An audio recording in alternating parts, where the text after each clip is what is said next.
Hey, what's up guys? Rev here. Today we're going to address something that is threatening pretty much any medium out there, and that's content censorship by the Chinese government. Now, of course, this type of censorship comes across in both direct and indirect ways. Direct being the direct control of speech and content available for Chinese citizens, which is obviously pretty straightforward. The Chinese government has laws set in place that make it illegal as a matter of national security to share dissenting opinions. And as we've seen recently and covered in recent videos, the government has moved way beyond that to ban quote-unquote effeminate men shared in media and instead require companies to promote revolutionary culture. And I don't know about you guys, but revolutionary culture sounds like a more effeminate concept, but yeah. However, the indirect way is the real threat to consumers outside of China.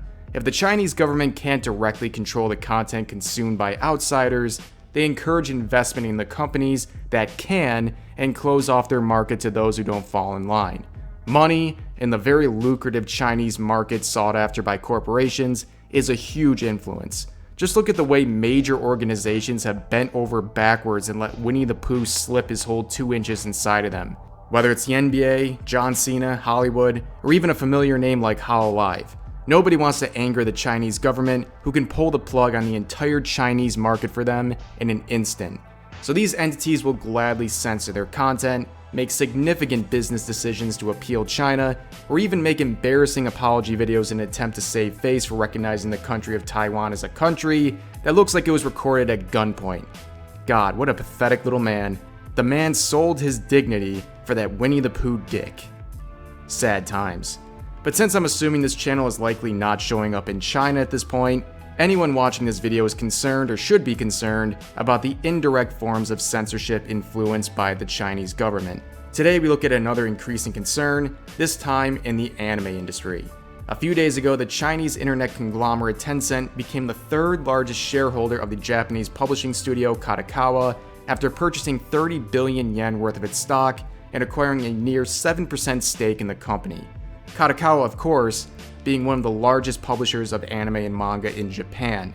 Now, the reaction to this has been pretty polarized. Some people essentially being doomsayers and saying this is the beginning of the end of the anime industry as we know it. Others saying this is a fart in the wind and business as usual. I think it's important to find a middle ground here.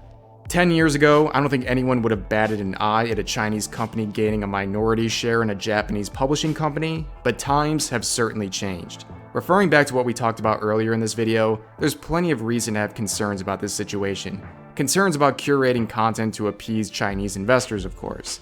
Something to panic over? Absolutely not. But I think it's something to pay attention to. What I will say is this.